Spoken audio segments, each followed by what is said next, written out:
Hello everyone. చాలా days అయింది మనమైతే వీడియోని అయితే అప్లోడ్ చేయక. కొంచెం గ్యాప్ అయితే ఇస్తున్నాను. బట్ రెగ్యులర్గా చేసే వీడియోస్ కాకుండా కొంచెం సెటన్ టైం తర్వాత అప్లోడ్ చేయడానికి అయితే మ్యాక్సిమం అయితే ట్రై చేస్తున్నాను నేను. కాకపోతే రెగ్యులర్గా అయితే మనమైతే కంపల్సరీ అయితే బిగినర్స్ ఆఫ్ ది వీడియోస్ కూడా మనమైతే స్టాప్ చేయడం అయితే జరిగింది. అవి కూడా రెగ్యులర్గా అయితే నేనైతే అప్లోడ్ చేయడం అయితే మ్యాక్సిమం అయితే ట్రై చేస్తాను. క్లియర్గా మనం అబ్జర్వ్ చేసుకుంటే టుడే టాపిక్ ఏంటంటే ఇన్వెస్ట్మెంట్ గురించి. క్లియర్‌గా అండర్‌స్టాండ్ చేసుకోవాలంటే ఇన్వెస్ట్‌మెంట్ అంటే మీరు అండర్‌స్టాండ్ చేసుకోవాల్సింది అది మ్యూచువల్ ఫండ్స్ గానీ, ఈటీఎఫ్స్ గానీ, ఎస్ఐపీస్ గానీ వాటెవర్ ఇట్స్ మేబీ స్టాక్స్‌లో ఇన్వెస్ట్‌మెంట్ గానీ ఖచ్చితంగా మాత్రం పేషెన్స్ అయితే ఉండాలి. వన్ డేలో ప్రాఫిట్ వచ్చి ఏం చేసేది కాదు కదా! ట్రేడింగ్ అయితే 1 డేలోనో, 2 డేస్‌లోనో ప్రాఫిట్ కనపడుతది. లేకపోతే లాస్ కనపడుతది. ఈవెన్ సింగిల్ ట్రేడ్‌లో మనము 1 మినిట్‌లోనో సింగిల్ ప్రాఫిట్ తీసుకోవచ్చు, ఎగ్జిట్ కావచ్చు. కాకపోతే ఇన్వెస్ట్‌మెంట్ అలా కాదు కదా! కొంచెం లాంగ్ టర్మ్ పీరియడ్ అంటే పేషెన్స్ అనేది ఇంపార్టెంట్. ఒక ఇన్వెస్ట్మెంట్‌కి ఉండాల్సిన మేజర్ థియరీ ఏంటంటే పేషెన్స్. ఈ పేషెన్స్ లేకుంటే ఖచ్చితంగా మాత్రం ఇన్వెస్ట్మెంట్ చేయడానికైతే మీరైతే వర్త్ అయితే కాదు. కాబట్టి మీరు అండర్‌స్టాండ్ చేసుకోవాల్సిన మేజర్ థియరీ ఏంటంటే మీరు ఇన్వెస్ట్మెంట్ చేయాలని మీ మైండ్‌లో థాట్ వచ్చినప్పటికీ మీరు అండర్‌స్టాండ్ చేసుకోవాల్సిందంటే అది లాంగ్ టర్మ్ అంటే వీక్లీ ఉండొచ్చు, మంత్లీ ఉండొచ్చు, ఇయర్లీ కూడా మనం పేషెన్స్ తోటి వెయిట్ చేయాల్సిన సిట్యుయేషన్స్ వస్తాయి. కాబట్టి కంప్లీట్‌గా అయితే చాలా మంది కూడా ఇన్వెస్ట్మెంట్ గురించి అయితే మల్టీ వైస్‌గా ఫండమెంటల్స్ గురించి కూడా అడగడం అయితే జరుగుతుంది. టెక్నికల్స్ అనేది ట్రేడింగ్‌కి యూజ్ అవుతది. ఫండమెంటల్స్ అనేటివి ఇన్వెస్ట్‌మెంట్‌కి యూజ్ అవుతాయి. కాబట్టి క్లియర్‌గా మీరు అబ్జర్వ్ చేసుకుంటే ఈ 2 టెక్నికల్స్ అనేటివి మీకు ఉండదు కాబట్టి స్టాక్ సెలెక్షన్స్ గానీ, ఇన్వెస్ట్‌మెంట్‌కి యూజ్ ఉండదు కాబట్టి ఫండమెంటల్స్ గురించి అయితే డీటెయిల్‌గా అయితే మాట్లాడుకుందాం. ఒక కంపెనీకి సంబంధించిన బ్యాలెన్స్ షీట్ గానీ, క్యాష్ ఫ్లో గానీ, లేకపోతే ప్రాఫిట్ అండ్ లాస్ స్టేట్మెంట్ గానీ, లేకపోతే మేనేజ్మెంట్ అనాలిసిస్ గానీ, లేకపోతే పీఈ రేషియో గానీ, సదర్ పారామీటర్స్ ఏ పారామీటర్ తీసుకొని ఒక స్టాక్‌ని అనాలిసిస్ చేయాలా, దాంతోటి పాటు టెక్నికల్ అనాలిసిస్‌ని ఏ విధంగా ఇంక్లూడ్ చేయాలన్న థాట్ తోటి మనమైతే కంప్లీట్‌గా అయితే ఈ వీడియోలో అయితే కవర్ చేయడం అని కాదు. సిరీస్ ఆఫ్ ది వీడియోస్‌లో ఒక 7 వీడియోస్ అయితే కంప్లీట్‌గా అయితే తీయడానికి అయితే మాక్సిమం అయితే ట్రై చేస్తాను నేను. కంప్లీట్‌గా ఇన్వెస్ట్మెంట్ అనేది ఏ విధంగా ఉంటది, అసలు మిగతా వీడియోస్ ఎన్నో వీడియోస్ చూసిండొచ్చు మీరు. కాకపోతే ఈ వీడియోలో అయితే complete end of the time వరకు మీరు వాచ్ చేస్తే మాత్రం ఖచ్చితంగా మాత్రం ఇన్వెస్ట్మెంట్ గురించి మాత్రం ఖచ్చితంగా మాత్రం మీకైతే హయ్యర్ వాల్యూ అయ్యే ఛాన్స్, హెల్ప్ అయ్యే ఛాన్స్ అయితే హైయెస్ట్ వైజ్ అయితే కనపడుతుంది. I will promise. కంపల్సరీగా మాత్రం మీరు ఇన్వెస్ట్ చేస్తున్నారంటే ఎవరిపైన డిపెండ్ అవ్వాల్సిన అవసరం లేదు. మీరే ఓన్ అనాలిసిస్ చేసి ఒక స్టాక్ని ఏ విధంగా పిక్ చేసుకోవాలి, ఆ స్టాక్ని పిక్ చేసుకున్న కానీ దాని ఫండమెంటల్స్ ఏ విధంగా మీరు చెక్ చేసుకోవాల్సిన థాట్ తోటి ఏ విధంగా మీరు దాన్ని క్లియర్‌గా మీరు ఫైండ్ ఔట్ చేయాలనే థాట్ తోటి నేనైతే వీడియోని అయితే కంప్లీట్‌గా అయితే తీయడానికి అయితే మాక్సిమం అయితే ట్రై చేస్తాను. 7 వీడియోస్ అయితే ఉంటాయి. ఆ 7 వీడియోస్ కూడా మీరు కంప్లీట్‌గా చూసినట్లయితే ఈ వీడియో ఫస్ట్ వీడియో ఇది. సెకండ్ వీడియో ఇప్పుడు మనం ఏదైతే బిగినర్స్ ఆఫ్ ది వీడియోస్‌లో మనమైతే ఒక ఫోర్త్ వీడియో కాడనే ఆపేసినాం. దాన్ని కూడా కంటిన్యూ చేయడానికి అయితే మాక్సిమం అయితే ట్రై చేస్తాం. కంప్లీట్‌గా అప్డేట్ వర్షన్‌గా అయితే మనం అప్డేట్ వైస్‌గా అయితే ఎవ్రీ డే కూడా మనం అనాలిసిస్ గానీ, ట్రేడింగ్ సంబంధించిన ప్రతి వీడియో గానీ అప్లోడ్ చేయడానికి అయితే మాక్సిమం అయితే ట్రై చేస్తాను. క్లియర్‌గా అబ్జర్వ్ చేసుకుంటే మీరు ఈ వీడియో చూస్తున్నప్పుడు ఏ పాయింట్ ఆఫ్ వ్యూ టైంలో కానీ ఈ వీడియోకి సంబంధించిన ఏదో ఒక కంటెంట్ మీకు హెల్ప్‌ఫుల్ అనిపిస్తే మాత్రం ఖచ్చితంగా మాత్రం లైక్ అండ్ సబ్స్క్రైబ్ అయితే చేయండి. ఇంకా వీడియోలోకి వెళ్ళిపోతే కంప్లీట్‌గా చెప్పాలంటే టుడే టాపిక్ ఏంటంటే ఒక స్టాక్‌కు సంబంధించిన ప్రాఫిట్ అండ్ లాస్ స్టేట్మెంట్ గురించి అయితే మనమైతే టుడే అయితే కంప్లీట్‌గా దానికి సంబంధించిన పిన్ టు పిన్ అయితే మనమైతే డీటెయిల్‌గా అయితే మాట్లాడుకోవడానికి అయితే మాక్సిమం అయితే ట్రై చేద్దాం. ఇంకా గోయింగ్ టు వీడియోకి అయితే కంప్లీట్‌గా అయితే మనమైతే ఇన్వెస్ట్మెంట్ గురించి మనం డీటెయిల్‌గా అయితే మాట్లాడుకుంటున్నాం కాబట్టి, ఇన్వెస్ట్మెంట్ వైస్‌గా వెళ్ళాలంటే మీరు గూగుల్‌లోకి వెళ్ళి screener SCREENER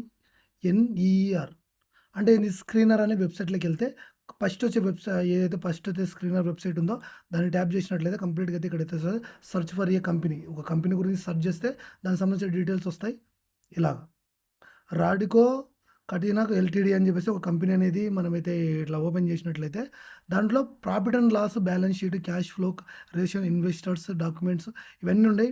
major important and నెసెసరీవి మనకు అనవసరమైనవి అవసరం లేదు. ప్రాఫిట్ అండ్ లాస్ గురించి అయితే డీటెయిల్గా అయితే మాట్లాడుకుందాం టుడే మాత్రం. టుడే కంప్లీట్‌గా ప్రాఫిట్ అండ్ రాధికో కటీనా అని చెప్పేసి ప్రాఫిట్ అండ్ లాస్ గురించి మాట్లాడుకుంటే ఇక్కడ చూడండి వ్యూ స్టాండలోన్ అని చెప్పేసి ఇక్కడ ఉంది. అంటే ఏంటి, ఒక కంపెనీ అనేది మల్టీ కంపెనీస్‌గా ఉండొచ్చు. మల్టీ కంపెనీగా ఉండొచ్చు. ఒకటే కంపెనీ మల్టీ వైస్‌గా అంటే వేరే కంపెనీలో వేరే దాంట్లో ఒక కంపెనీ కనపడి ఒకటి మ్యానుఫ్యాక్చర్ చేసేది ఇంకొకటి మ్యానుఫ్యాక్చర్ కూడా చేయొచ్చు. కంపెనీస్ నేమ్ మార్చుకొని చేయొచ్చు. కాకపోతే ఒక కంపెనీ గురించే కంప్లీట్ దాని మెయిన్ బిజినెస్సే చూపించడాన్ని వ్యూ స్టాండ్ లోన్ అంటారు. కాకపోతే ఇంకా దాని ఇప్పుడు ఒక కంపెనీ ఇది ఒక కంపెనీ కాదు. అదర్ పారామీటర్స్ అంటే ఒక కంపెనీకి సంబంధించిన వేరే బిజినెస్ వేరే కంపెనీ పెట్టుకొని అంటే ఇదే కంపెనీ వేరేగా బ్రాంచెస్ పెట్టుకొని ఇంకో విధంగా వేరే మ్యానుఫ్యాక్చర్ చేస్తుంటే అవి కూడా దీనికి ప్రాఫిట్‌కి సంబంధించినట్టే కదా! ఎన్ని కలిసినా మెయిన్ ఇన్కమ్ చూపెట్టాల్సింది, నెట్ ఇన్కమ్ చూపెట్టాల్సిందే. కాబట్టి వ్యూ స్టాండ్ లోన్ అంటే మెయిన్గా వీళ్ళు ఏదైతే చేస్తున్నారో దాని గురించి అయితే ఇక్కడ షో అవడం అయితే జరుగుతుంది. ఇక్కడ వ్యూ స్టాండ్ లోన్ అని కొట్టి ఇక్కడనే ట్యాప్ చేసినట్లయితే ఇక్కడ వ్యూ కన్సల్టేటెడ్ అని చెప్పేసి ఇక్కడ చూపిస్తా. అంటే ఈ కంపెనీకి ఉన్న ప్రతి ఒక్కటి కూడా మనకైతే ఇక్కడైతే కన్సల్టేషన్లో ఇక్కడైతే కంప్లీట్ ఆ కంపెనీకి ఉన్న మెయిన్ బ్రాంచెస్ కానీ సబ్ బ్రాంచెస్ కానీ ఎక్కడున్న వేరే మ్యానుఫ్యాక్చర్ చేస్తుంటే కూడా దీంట్లోనే మెయిన్ సోర్స్ ఇన్కమ్ లాగా అయితే ఇక్కడ చూపించడం అయితే జరుగుతుంది. కాబట్టి ఇక్కడ మనం అండర్స్టాండ్ చేసుకోవాల్సిందే ఇయర్స్ ఉంటాయి ఇక్కడ. మార్చ్ టు మార్చ్ 2016, 15, 16, 17, 18, 19, 20, 26 ప్రజెంట్ ఈ ఇయర్ వరకు ఉంటుంది ఇయర్లీ రిపోర్ట్ అది. ఇక్కడ చూడండి ఆ కంపెనీకి సంబంధించిన సేల్స్ ఇవి చూసినారా, ఇవంతా సేల్సే. ఇక్కడ కనపడుతుంది చూస్తే ప్లస్ అని కనపడుతుందా, ఇవన్నీ సేల్స్ అని దాని మీనింగ్. సేల్స్ ఇవి. సేల్స్ ఎంత ఉంది? 1400 crores ఉంది. అంటే 1400 crores అనేది ఫర్ ఇయర్ 2015లో ఇక్కడ సేల్స్ చేసింది. 2016లో 1643. అంటే దీనికంటే ఇది ఎక్కువ ఉంది కదా. ఇయర్ టు ఇయర్ చేంజ్ అవ్వకుండా వస్తుంది చూడండి.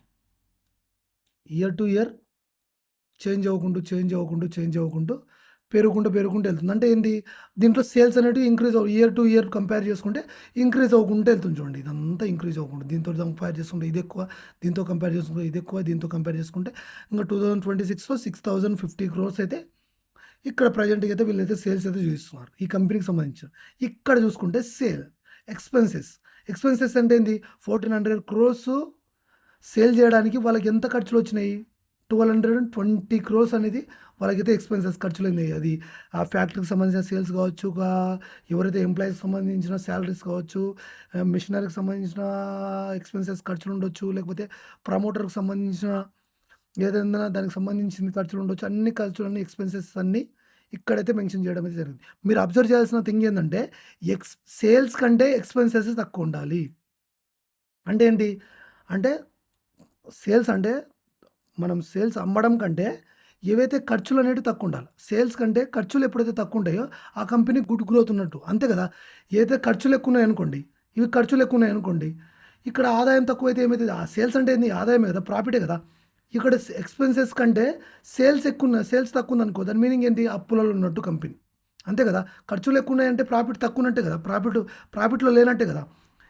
కాబట్టి ఇక్కడ ప్రాఫిట్లో ఉన్నట్టే. బికాజ్ ఎందుకంటే సేల్స్ కంటే ఎక్స్పెన్సెస్ అనేది తక్కువ ఉన్నాయి. కాబట్టి ఇదంతా కంపెనీ పెరుగుకుంటూ పోయే కొద్దీ ఇవి ఇంక్రీజ్ అవ్వకుంటూ వెళ్తున్నాయి చూడండి. ప్రాఫిట్ ఇంక్రీజ్ అవుతుంది, ఎక్స్పెన్సెస్ తక్కువ అవుతున్నాయి. దీంతో కంపేర్ చేసుకుంటే సేల్స్ కంటే ఎక్స్పెన్సెస్ తక్కువ ఉండాలంటున్నా తక్కువనే ఉన్నాయి. That is a good company. అంటే గ్రోత్ అనేది ఈ కంపెనీలో ఉందని చెప్పేసి మనమైతే అండర్స్టాండ్ చేసుకోవచ్చు. కాకపోతే ఇక్కడ చూడండి, సేల్స్ నుంచి ఎక్స్పెన్సెస్ తీసేయాల్సింది కదా. అంటే ప్రాఫిట్ నుంచి ఖర్చులు తీసేయాల్సింది. ఖర్చులు తీసేసి ఎంత వచ్చింది? 180 crore ప్రాఫిట్. ఏంది, ఆపరేషన్ ప్రాఫిట్ అనేది 180 crore. ఇదే మేజర్ ప్రాఫిట్ అని చెప్పలేము. Last end of the time net ప్రాఫిట్స్కి వచ్చేలోపు ఎంతవరకు తగ్గొచ్చు అని చెప్పేసి మనం కూడా కంపేర్ చేసుకుందాం. ఆపరేషన్ ప్రాఫిట్ అంటే ఏంటి, ఇక్కడ ఈ సేల్స్ నుంచి ఎక్స్పెన్సెస్ మైనస్ చేస్తే ఇక్కడ 180, ఇక్కడ 191, 260, 270, 351. ఇంత సేల్స్ వచ్చినాయి బ్రదర్. ఇంత 372 crores వీళ్ళకి ప్రాఫిట్. అంటే ఇక్కడ ఎక్స్పెన్సెస్ మైనస్ అవుతున్నాయి కదా. ఇవంతా ఎక్స్పెన్సెస్ అంటే ఖర్చులంతా మైనస్ అవ్వాల్సిందే కదా. అవ్వకుండా మెయిన్ ఇన్కమ్ లాగా ఏ కంపెనీ చూపించలేదు. ఈ కంపెనీ కాదు, ఏ కంపెనీ దానికి సంబంధించిన ఊరికి మ్యానుఫ్యాక్చర్ చేసినంత మాత్రం సేల్స్ అవుతాయా చెప్పండి. దానికి సంబంధించిన అన్ని గుడ్స్, అది ట్రాన్స్పోర్ట్ కానీ ఇంకోటి కానీ అన్నీ ఇంక్లూడ్ అయిన తర్వాతనే మేజర్గా కనపడుతుంది. కాబట్టి ఈ సేల్స్ నుంచి ఎక్స్పెన్సెస్ మైనస్ చేస్తే 180 crore, 191, 216, 270, 351 ఇట్లా ఇంక్రీజ్ అవ్వకుంటూ 1000. అంటే ఏంటి, ఇంక్రీజ్ అవ్వకుంటూ వెళ్తుంది. ప్రాఫిట్ అనేది ఇంక్రీజ్ అవ్వకుంటూ వెళ్తుంది. ఇక్కడ మీరు అబ్జర్వ్ చేస్తే ఇక్కడ అంటే ఏంది, ఇది 1400 crore గెయిన్ అయితే దాంట్లో 13% మాత్రం ప్రాఫిట్ ఉంది, అంతే కదా. మరి ఇక్కడ క్లియర్గా చూసుకోవాలని కూడా ఇక్కడ 13% ఆపరేషన్ మార్జిన్ అంటారు దీన్ని. ఇక్కడ ఇది ఆపరేషన్ మార్జిన్ ఏంది 13%. ఏంటి బ్రదర్, నాకు అండర్స్టాండ్ కావట్లేదంటే ఇక్కడ ఏదైతే సేల్స్ ఏవైతే ఉన్నాయో, మేజర్ ప్రాఫిట్ ఏదైతే ఉందో, మేజర్ ప్రాఫిట్ అని కాదు, సేల్స్ ఏదైతే ఉందో ఆ సేల్స్లో 13%. మీరు ఎట్లా క్యాలిక్యులేట్ చేసుకోండి, 1400లో 13% కదా 180 crore అంటే, అంతే కదా. ఏం పెద్దగా కన్ఫ్యూజ్ కావాల్సిన అంత ఏం లేదు ఇక్కడ. సేల్స్ అనేది ఎంత 14,000 ఉంటే 1,400 ఉంటే దాంట్లో 13% మాత్రమే 13% 180 కదా. ఇక్కడ ఏంది 12%. ఇది ఎప్పుడైతే ఆపరేషన్ మార్జిన్ అనేది అయితే ఉందో ఇంక్రీజ్ అవ్వకుంటే వెళ్ళాలి పర్సెంటేజ్ వైజ్. ఇక్కడ ఇంక్రీజ్ అవ్వకుంటే 14%, ఇక్కడ డిక్రీజ్ అవ్వకుంటే వెళ్తుంది. అంటే దీంట్లో గ్రోత్ అనేది ఎట్లా ఉందంటే తగ్గుకుంటూ వెళ్తుంది. అంటే ఇక్కడ పెరుగుతున్నప్పుడు కూడా పర్సెంటేజ్ వైజ్గా చూసుకుంటే తగ్గుకుంటూ వెళ్తుంది. చూసినారా, it is the lowest operation margin అని చెప్పేసి చెప్పొచ్చు మనం. ఇక్కడ చూడండి 13, 12, 13, 15, 17, తర్వాత 18 రావాలా, 19 రావాలా, 20 రావాలా, కానీ డిక్రీజ్ అవ్వకుంటూ వెళ్తుంది. ఇక్కడ 17 వచ్చింది మళ్ళీ. అంటే ఇది ఎంత ఆపరేషన్ మార్జిన్ అనేది తక్కువ అవుతుంది. అంటే దీంట్లో ఈ సేల్స్లో ఈ ఎంటైర్ ప్రాఫిట్ ఏ విధంగా పర్సెంటేజ్ లెక్కేయాలంటే ఆపరేషన్ మార్జిన్ చూసుకొని మాత్రమే పర్సెంటేజ్ను క్యాలిక్యులేట్ చేస్తాం. కాబట్టి ఈ దీంట్లో ఒక 12% మాత్రమే ప్రాఫిట్, దీంట్లో 12%, 13% మాత్రమే ఆపరేషన్ మేజర్ ప్రాఫిట్ అని చెప్పేసి దాని మీనింగ్. ఈ పర్సెంటేజ్లో మాత్రమే ఇక్కడ చూపిస్తుంది. అదర్ ఇన్కమ్ బ్రదర్, ఇది అదర్ ఇన్కమ్ అంటే ఏంటి? అదర్ ఇన్కమ్ అంటే ఏం లేదు, పార్సల్ ఇన్కమ్ అంటారు దీన్ని. పార్సల్ ఇన్కమ్ అంటే ఇదేనా, ఈ కంపెనీ వేరే చిన్న దాంట్లో ఇన్వెస్ట్ చేసి ఉండొచ్చు, దానికి సంబంధించి చూడాలంటే అదర్ ఇన్కమ్ మీద క్లిక్ చేస్తే దానికి సంబంధించిన ఎక్కడెక్కడ ఇన్కమ్ చేసింది, దానికి సంబంధించింది ఏందని చెప్పి డీటెయిల్గా ఇక్కడైతే రావడం అయితే జరుగుతుంది. దానికంటే ఇంకా మేజర్గా చెప్పాలంటే అదర్ ఇన్కమ్ అంటే ఏంది లేదు, వేరే కంపెనీలో కానీ వేరే దాంట్లో కానీ ఇన్వెస్ట్ చేయడం కానీ, లేకపోతే వేరే చిన్న పార్సెల్కి సంబంధించిన ఏదైనా ఇన్కమ్ ఉంటుంది చూసినా, ఇది కూడా ప్రాఫిట్ కింద కన్వర్ట్ కావాల్సిందే, అంతే కదా. ఇది ప్రాఫిట్ కింద కన్వర్ట్ కావాల్సిందే, ఇది ప్రాఫిటే కదా. అదర్ ఇన్కమ్ అంటే ఈ కంపెనీ అనేది వేరే దాంట్లో ఇంకో దాంట్లో ఇన్వెస్ట్ చేసిన దానివల్ల దానికి వచ్చిన ప్రాఫిట్ ఇది. కానీ ఇక్కడ చూస్తే మైనస్లోకి వెళ్ళింది, ఇక్కడ చూస్తే ప్లస్లోకి వెళ్ళింది. బాగా అండర్స్టాండ్ చేసుకోండి. అదర్ ఇన్కమ్లో మాత్రం 500 crores కానీ 300 crores కానీ అడిషనల్గా వచ్చి యాడ్ అవుతుందంటే దాంట్లో మ్యానిపులేషన్ జరుగుతున్నాయని చెప్పేసి మీరు అండర్స్టాండ్ చేసుకోవాలి. అదర్ ఇన్కమ్లో ఎంత లేదన్నా అని దీనికి తగ్గట్టే ఇది పెరగాల, దీనికి తగ్గట్టే ఇది తగ్గాలి, దీనికి తగ్గట్టే ఇది పెరగాల. అనుకోకుండా 300 crores 400 crores ఇట్లా ప్రాఫిట్ చూస్తుందంటే కంపెనీ అనేది మనని మ్యానిపులేషన్ చేస్తుందని చెప్పేసి మనకైతే అండర్స్టాండ్ చేసుకోవాల్సిందే. ఇది అదర్ ఇన్కమ్కి సంబంధించింది. ఇది ఇక్కడ చూసుకుంటే ఇంట్రెస్ట్ ఏదైతే బ్యాంక్లో లోన్స్ తెచ్చింటుంది, ఆ బ్యాంక్ లోన్ తెచ్చింటే దానికి ఇంట్రెస్ట్ పే చేయాల్సిందే కదా. ఏదో బ్యాంక్లో లోన్ తెచ్చింటుంది, లేకపోతే వేరే చోట లోన్ తెచ్చింటుంది కంపెనీ నుంచి కానీ ఇంకో దానికి ఇంట్రెస్ట్ పే చేయాల్సిందే కదా. ఇంట్రెస్ట్ అంటే ఏంది, మైనస్ రావాల్సిందే. అంటే ఈ 1400 ఇప్పుడు సేల్స్ చేయడానికి ఈ ఎక్స్పెన్సెస్ వైజ్గా ఈ ఖర్చులు ఇప్పుడు ఇన్వెస్ట్ చేయడానికి మనీ తీసుకురావాల్సింది కదా. పీపుల్స్ నుంచి కొంచెం వస్తే ఇంకో బయట నుంచి తీసుకురావాల్సిందే కదా ఇంట్రెస్ట్. ఆ ఇంట్రెస్ట్ అనేది ఏ విధంగా ఉంది చూడండి, తగ్గుకుంటూ వస్తుంది. అంటే దాని మీనింగ్ ఏంది, దీనికి బయట తీసుకురావాల్సిన ఇంట్రెస్ట్ అనేది తగ్గుకుంటూ వస్తుంది. ఈ ఎక్స్పెన్సెస్ అనేది తగ్గించుకుంటూ వస్తుంది కాబట్టి ఈ ఇంట్రెస్ట్ అనేది తగ్గుకుంటూ వెళ్తుంది చూడండి. అంటే గుడ్ సైన్ అని చెప్పొచ్చు మనం. ఇంట్రెస్ట్ కట్టడం తక్కువైతుందంటే బయట నుంచి మనీ తీసుకురావడం తగ్గిస్తుంది కంపెనీ అని చెప్పేసి మనం అండర్స్టాండ్ చేసుకోవాలి. తర్వాత డిప్రిషియేషన్స్ అంటే ఏంటంటే మషినరీకి సంబంధించిందే. మషినరీ అంటే ఏంది, ఒక కంపెనీ మ్యానుఫ్యాక్చర్ చేయడానికి రా మెటీరియల్కి మ్యానుఫ్యాక్చర్ చేయడానికి కానీ కంపెనీలో ఒకటి ప్రోడక్ట్ మ్యానుఫ్యాక్చర్ చేయడానికి కావాల్సింది మిషన్స్. ఆ మిషన్స్ అనేది డిప్రిషియేషన్ కింద చూపిస్తుంది. అంటే డిప్రిషియేషన్ అంటే ఏంటి, 100 crores పెట్టి ఒక మిషన్ని బై చేసింటుంది ఒక కంపెనీ. ఆ కంపెనీ బై చేస్తే ఏం చూపిస్తుంది ఇక్కడ, ఒకటేసారి మెన్షన్ చేయకుండా ఇయర్లీ 100 crores 38 ఈడ 43 ఈడ 42 ఈడ అట్లా మెన్షన్ చేసుకుంటూ వెళ్తుంది. అది ఎంత ఒక 1000 CR అయినా కూడా ఒకటేసారి మెన్షన్ చేయడానికి కంపెనీకి ఛాన్స్ ఉండదు. కాబట్టి ఇయర్లీ పెంచుకుంటూ అవుతుంది. అంటే ఇది కూడా మైనస్ అవ్వాల్సిందే. ఇది ఇంట్రెస్ట్ మైనస్ అవ్వాల్సిందే, ఇది డిప్రిషియేషన్స్ మైనస్ అవ్వాల్సిందే. డిప్రిషియేషన్ ఒక మిషన్ కొన్న తర్వాత ఒక 1000 CR పడితే 1000 CR ఇక్కడ మెన్షన్ చేయడానికి ఏ కంపెనీకి రూల్ ఉండదు.